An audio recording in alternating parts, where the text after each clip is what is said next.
So now we're on Daf Pei Aleph Amud Beis. The Salke Daita, like a bayit, that nitnuk suba lidvos michayim. Why do we need this whole trick and the doing somersaults in the air? According to you, Abai nitnuk suba lidvos michayim. You can collect the ksuba. She collects the ksuba during the lifetime of her yavam, and the reason for that again is because she's muterisly naselo. She can marry the yavam. Is niyachid lo shir ksuba vashar lizvin.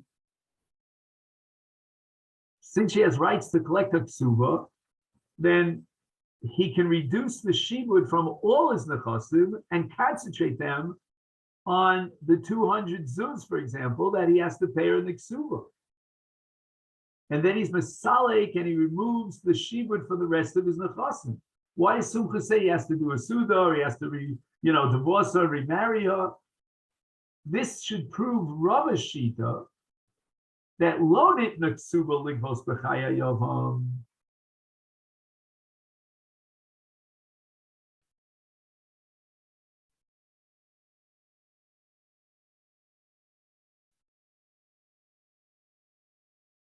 Now, this is really interesting because if a love owes money and the time the piron is, let's say, in a month from now, l'chora he can pay up the chov prematurely. I forgot what that's called in modern contemporary English. He can like prepay the loan. See here also, even if you're like Rav of lo nitna suba ligvos b'chai ha yavam in this case, but nevertheless, the yavam is the love who owes the money of the ksuba. Why can't he just prepay the ksuba? That's a pella in this whole suga. Anyway, with Taimeh, the Gemara asks the following question according to Rava, who asked this kash from the Brisa, lo svei masni. So why is it that Rava started his whole discussion by raising his question from a Brisa when it's an explicit Mishnah? Because the Mishnah says, and now the Gemara quotes the Mishnah verbatim, lo yomar lo, a yavam cannot say to his yivama, harei ksuba sechu nachas lo al shulchan. In other words, I want to free all my nechasim of a lien of a shibud. I'm going to take the money of your ksuba, I'm going to put it here on the table, and you pick it up whenever you want. The Mishnah says he cannot do so. All of the nechasim, again, the ksuba is collectible from the late brother who is married to this woman. We're not talking about the nechasim of the yavam. We're talking about the nechasim that the yavam inherits from his brother. And they are all leaned, achroim leaned for haksuba. So we see clearly from the Mishnah itself that lo nitna ksuba ligavos michayim, meaning b'chaya yavam. So there's no way that he can save himself or relieve himself from the shibud. He can't put the money of the ksuba on the table. So why didn't Rava ask the kash from this Mishnah? And the Gemara answers that there was no proof from this Mishnah because Hasam Eitza Tova Kamash Malon. The Mishnah doesn't mean that he can't do so. In truth, he can do so legally and be miyachid, the 200 zuzas worth of nechasim on the table for haksuva. But the Mishnah wants to tell us that it's not a good idea. It's not recommended. Why? Because what happens is that in event that this money that he's designated on the table for haksuva gets lost, then he's going to have to write a second ksuba. He's going to be chayiv in another 200 zuz to replace the original 200 zuz. And the reason for that is based on the halach that we learned many times here in Ksubas, that also lishos and ishto lo ksuba. So he's going to end up paying the ksuba twice, not once, but twice, if in event that it gets lost. So the Gemara now wants to prove that this Mishnah is only giving an Eitzah Tova. If you're not going to agree that this Mishnah is only giving an Eitzah Tova, you're going to tell me that this is the din.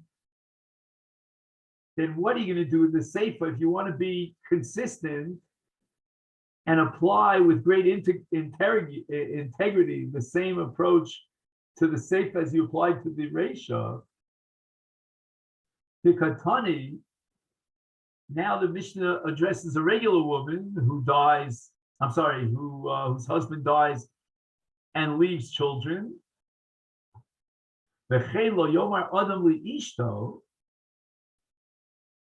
A regular case of a marriage, a person should not say to his wife, and now you're going to tell me that this is only an Eitzah Tova? And we know that if he decides that he wants to sell his nechasim, he's not allowed to do so. So you're going to tell me that this is only an Eitzah Tova, but really the Ikar Adin, he can designate money for a ksuba and then sell the rest of his nechasim? That's not so. All his nechasim, the entire gamut of his possessions, are leaned on the shubadim for a ksuba.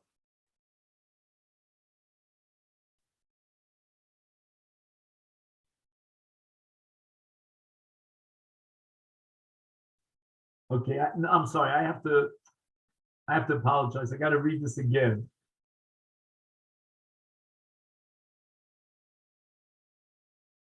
So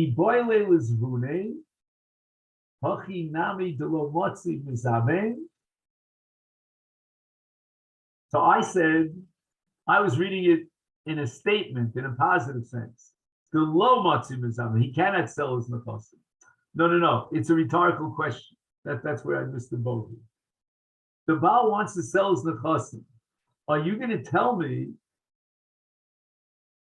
that he's not allowed to sell his nechasim because they're all meshuvah l'ksuba? That's for sure not possible.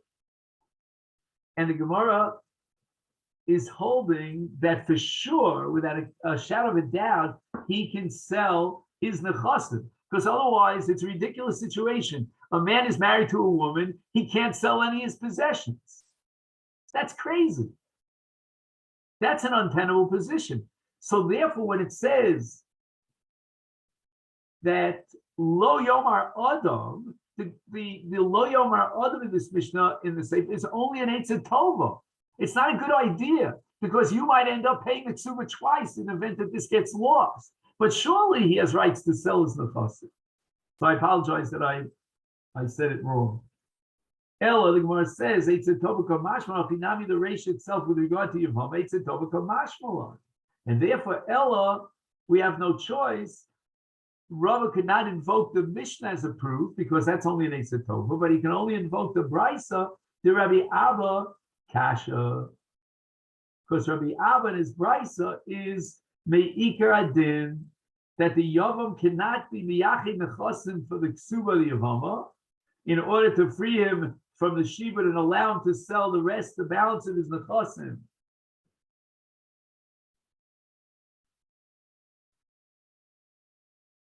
And therefore, the Mishnah says that if the Yavam wants to find a way of selling his nechasim, he has no choice but either to be mafayisar, if he's a Kohen, or to divorce her if he's a Yisrael. So Gemara answers, wait a minute, I could even respond to Rava's kasha, the Rabbi Abba Nami lo kasha. Rabbi Abba's not talking about Ikar Adin, that the Yavam is not allowed legally to be Yachid Nechasim Taksuba, but rather, Rabbi Abba is telling him in Eitzah Tov, it's not a good idea that he be Yachid money for a Ksuba. Why? Mishum Eva.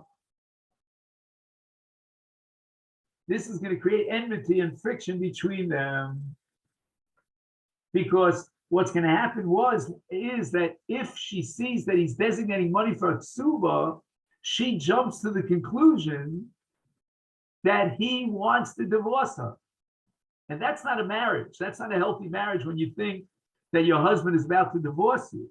But if he's megaresh umachzira, that's not Ava. She knows at the moment that he delivered the get that his intention is just to pater himself up from the shibud nechasim so that he can sell the balance of his nechasim, and he's going to remarry her immediately. So therefore, the yavam can designate nechasim for the ksuba, nitna ksuba ligvos b'chaya yavam, and that's Abayi's shita. And this price is only giving him an eitzah that he shouldn't do so because of Ava. And therefore, the better eitzah is for him to deliver a divorce after he's miyabim, of course, and then remarry. Who gathered enough for Yavama? So his brother died and left a wife without children. The city of Pumbedisa. Boy, so there was one brother.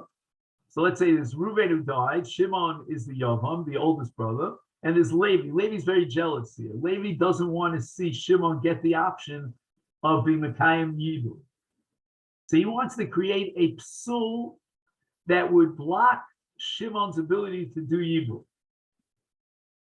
It's almost like Tamus Nafshi and Plishtin. You know, if I'm not, and Levi says to himself, if I'm not going to be the Yavam, then I don't want Shimon to be the Yavam. So how does he passel Shimon for Yibum? He delivers a get to the Yavam. And even though on a Doraisa level, that get to the Yavama is meaningless, because only Chalitza is going to be mafkir, but nevertheless, the Rabbanan recognize that get, and it's as if there was Chalitza, and the halacha is that Chalitza prohibits her on all the brothers, not just the Choletz himself. And on that, we had a sugi, if I remember correctly, of Reish Lakish and Rabbi Yochanan, where there's a few kares on the other brothers, Midinei Shazach. There's a Levitic sugi over there. That's probably about a half a year ago. I don't know. Yeah, I mean, we're already, I think, almost 3 months into Ksubas. So anyway, Amalei. So now the older brother is trying to find a way out of this whole mess because he wants to be miyabim. So he turns to his younger brother, Ma daitech, why are you so eager to generate an Easter on me? Because that Easter is going to be on you as well. So you're not going to gain anything. You're not going to be able to be miyabim her. And it must be mishum nichse. What you want to do is you want to get an equal share in the Yerusha of our late brother, of Reuven. And the reason why Levi will be completely excluded from that Yerusha is because Shimon will be miyabim and step into the shoes of his late brother Reuven. But if Shimon is not miyabim, then we divide up the Yerusha equally amongst all the brothers. So if there are only two brothers that survived, Shimon and Levi, then Levi will get 50% of the Yerusha. So you know what? I'm going to make an agreement with you. Let me go ahead and be miyabim. Don't give her a get. You want half the Yerusha? I'll tell you what. I promise you half of the Yerusha. And this way, Shimon will gain the mitzvah and fulfill Yibum.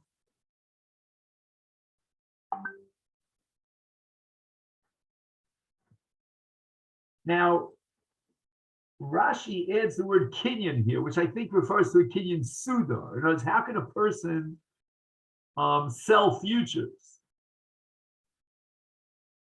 Meaning, can I sell my brother half of the Yerusha? I need a kinyan for that. We haven't even divided up the nechasim yet. So Rashi says that could be effectuated with a kinyan suda.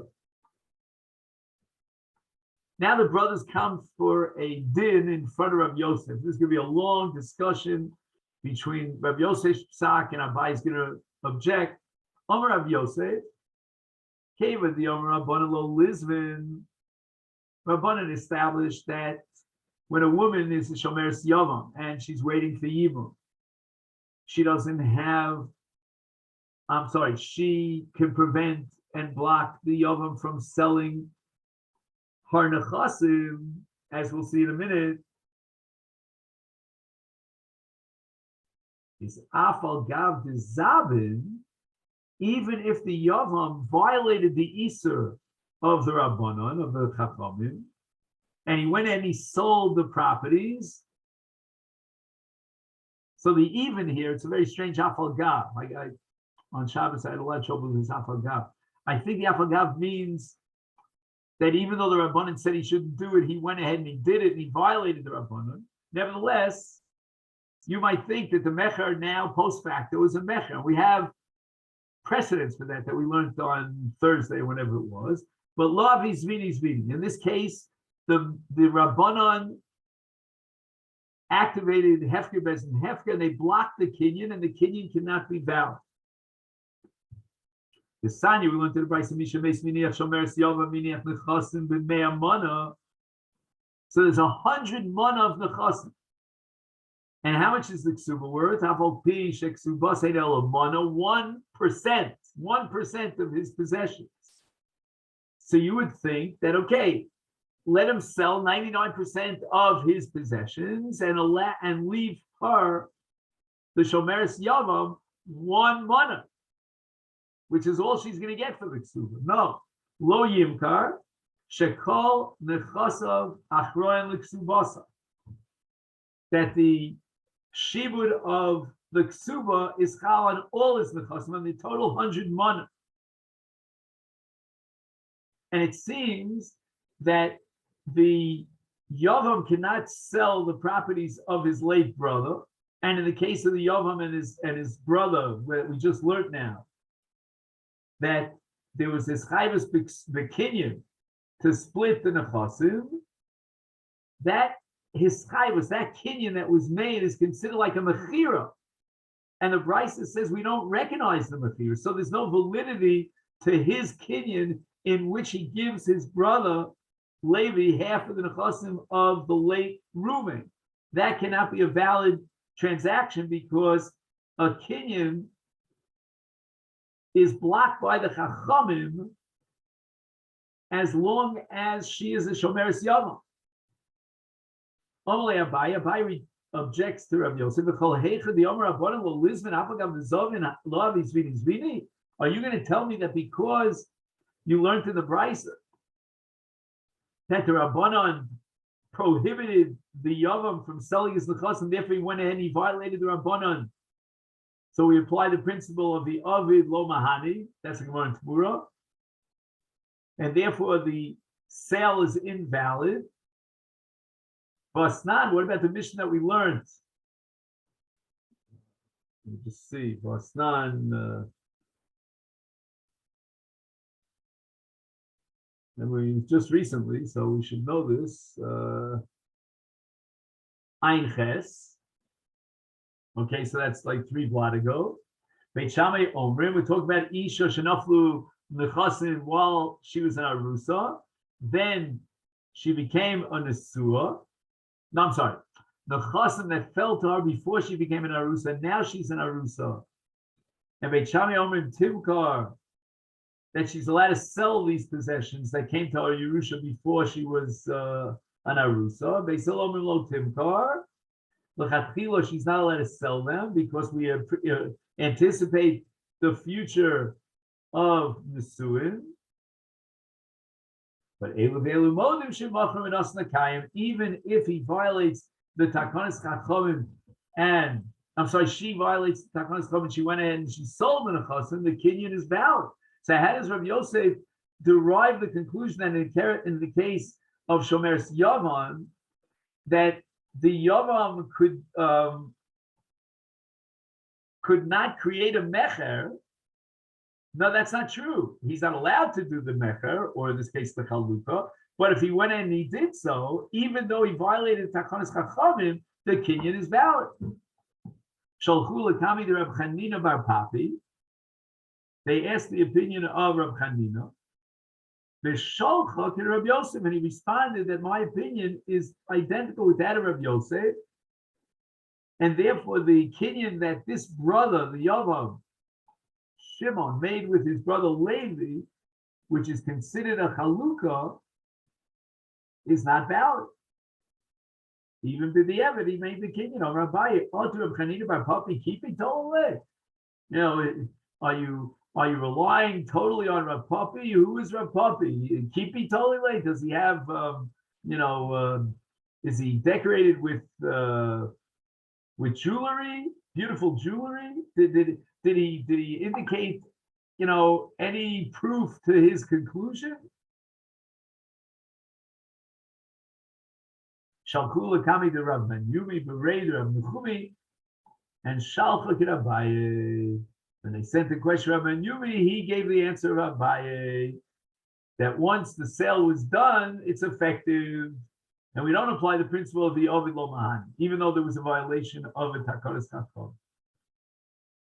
And then Rav Yumi adds the following statement: the Omar Ba Rav Yosef Taimachrina Shilchuli. If Rav Yosef had some sort of a logical, compelling reason, let me know about it.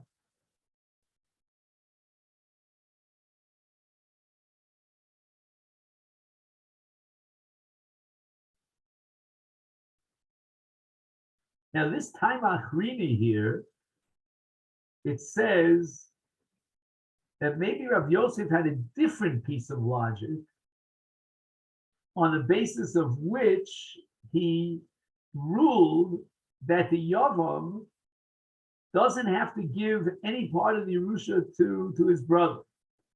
Nafik Rav Yosef and Dak V'Ashkaf, the Sanya found in a Brisa, Reisha Hoya Noshe B'Yochim. Okay, this is the sugya of Shibuda de Rabbi Nassan, very famous Shas sugya.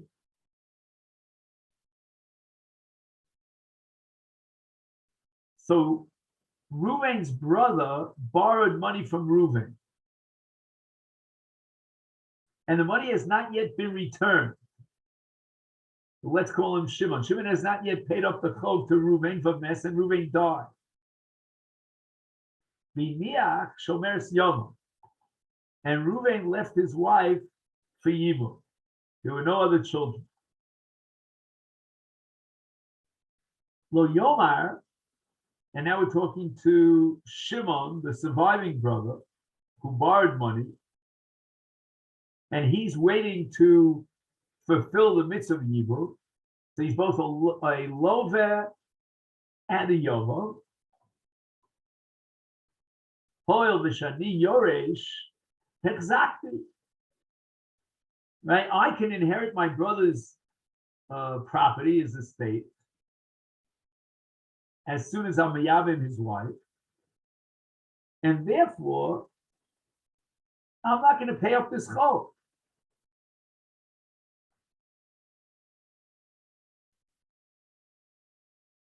So here's a battle, a dispute between the almana, otherwise known as the shomer's yavam, and the yavam. The almana says, wait a minute, you owed my husband, my late husband, tak for tak, I want you to pay up.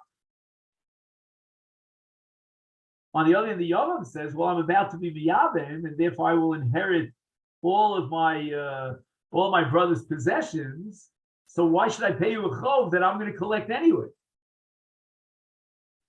So we don't listen to the yavam. In other words, he's going to have to shell out. Shimon is going to have to shell out of his pocket the chov that he owes to the late Reuven and pay it to the almana. However, now that he's miyavim her, so those funds become what's called niksei maluk, and yikach lehem karka v'ochel peros.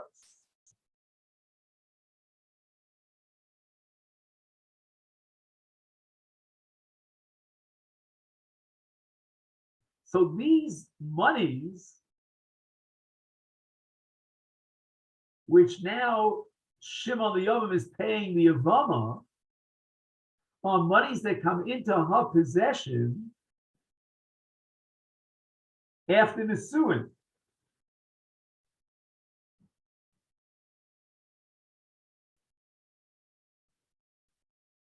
Now he, Shimon the Yavam, inherits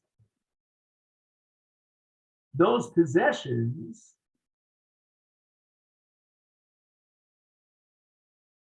through the marriage that he has with her.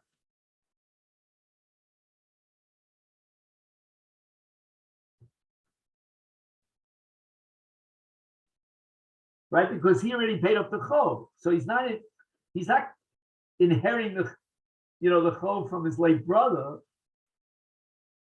but rather from her. So what's the bottom line? What did Rav Yosef find in this brisa? From the fact that the brisa postulates that we're going to collect the chov from Shimon, because Shimon owed this chov during the lifetime of Reuven the Yavam, that if he were to sell, then the sale is not considered a valid sale.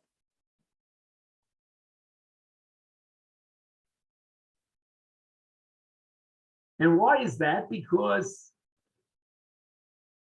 right, let's say Shimon wants to sell this money. He can't sell this money because the money was paid to the Yavama, and he's not getting the money from his brother. So if he's getting the money mikoach the Yavama,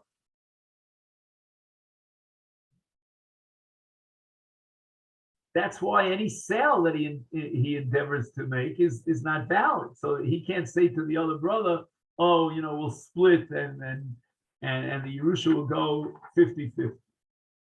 And the Gemara rejects this. Amalei Abaye. Abaye says to Rav Yosef, "How did you bring a raya from this brisa that we collect the chovos from the brother? Dilma, that's not what the brother means. That we can force the surviving brother, the Lover Shimon, to pay up the chov. When the brisa says the meaning of this brisa that we take the money from the Yavam, which is Shimon, it doesn't mean we take the money out of his possession, but rather tavale avdule. We're going to suggest him and recommend him to do that which is good for him.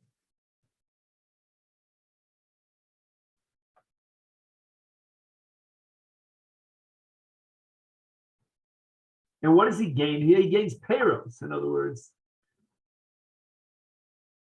the monies will be used to buy karka and he'll eat the payros.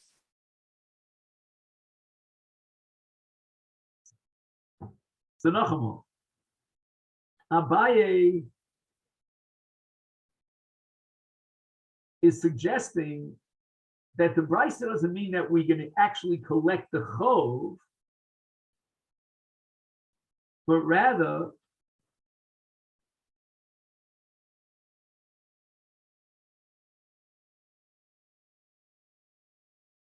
this gigantic machlokas Rashi and Tosas here. So I'm trying to see if we can work it out, at least according to Rashi. Tavale avdule.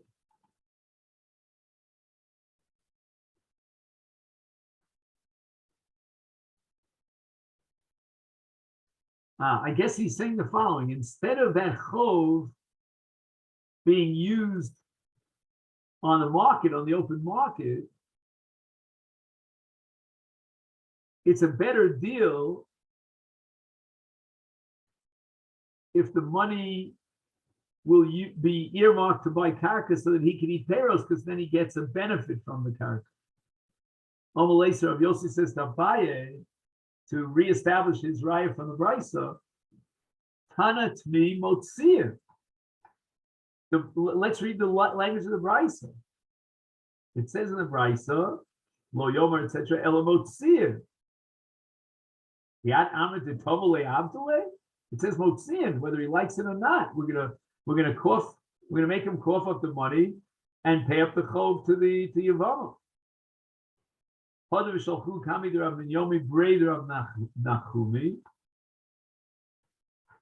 that's the same Rav Yomi that supported Abaye before. And now they brought to his attention the raya of Rav Yosef, because you remember that Rav Ben Yumi made a statement that if Rav Yosef could really establish his shita, I would back down. Amalahu, so Rav Ben Yomi said to those who brought this raya and transmitted it to him, Hachi Omer Rav Yosef and Yoni Omer Rav Nachman, Eina Zo, Eina Mishnah.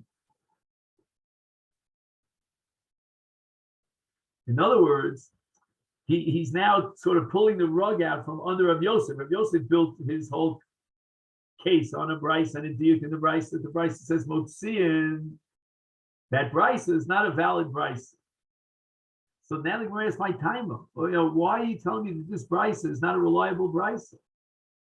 Elaine, if you'll say, Mishum da Havile Metaltali, Umetaltali Subalo Mishtabdi.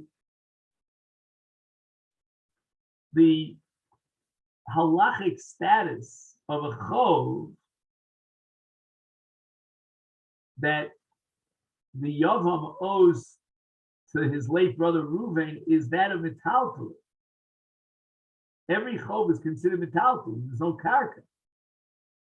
And now you're going to tell me that a chov, which is metaltal, is not mishtabed. In other words, he's viewing ksuba as a regular classic loaf, chov, or halva. And halva is only collectible from karka, not from metaltal.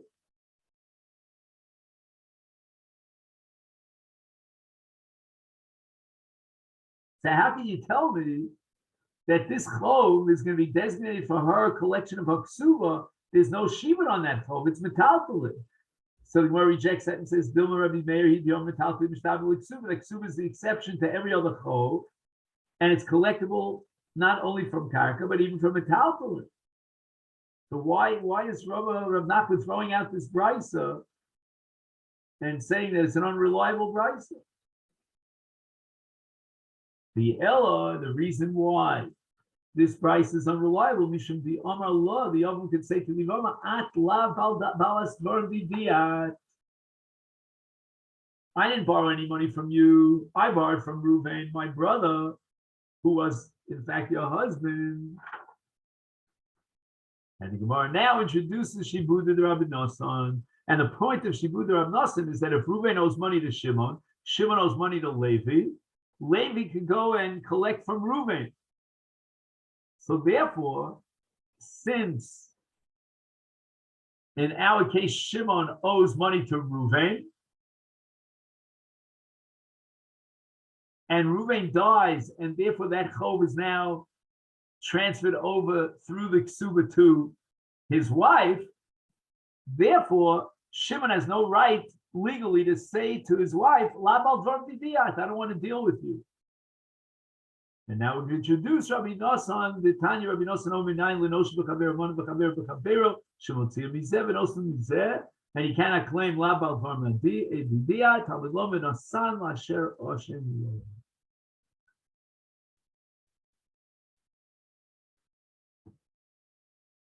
Hello, I'm just going to read I know we're over time and it's Erev Rosh Hashanah, but just want to get to the end of the sugya.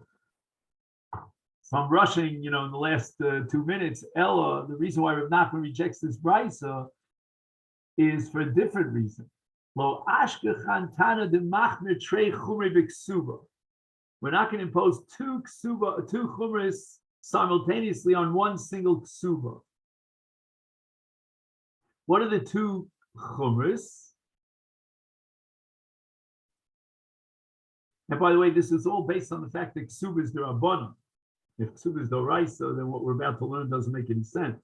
But in any event, since ksuba is the rabbanon, and the yavam now has to pay the chov to the yavama, this entails two chumras, and therefore this brisa could not be correct. Chumra number one is Rabbi Meir, that even though a chov is metaltalin, nevertheless there's a shiva ksuba even on metaltalin.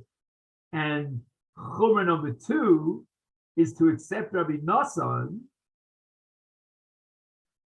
and that's shibud Rabbi Nosson, that you have to return the chov to the noshim of the noshim. and we don't accept 2 chumras on 1 ksuba. So this Tana that was teaching us in the Brisa that you can apply and impose 2 chumras on 1 ksuba, that couldn't have been part of the Masorah. It's not a valid Brisa. He came up with his own svara. Ella, but we hold that you have a choice of 1 of 2 chumras. Ike Rabbi Meir, Ike Rabbi Nassim, but you can't pile one on top of the other. And the Gemara concludes, Amar Rava, Im Kain Hainu de Shamino Leila Baye di Omar Zo Eno Mishnah V'Loydanamai. In other words, when I said I don't know why Abai rejected this price, and now I understand what his reasoning was, and that is that you cannot impose on 1 ksuba 2 chumras simultaneously.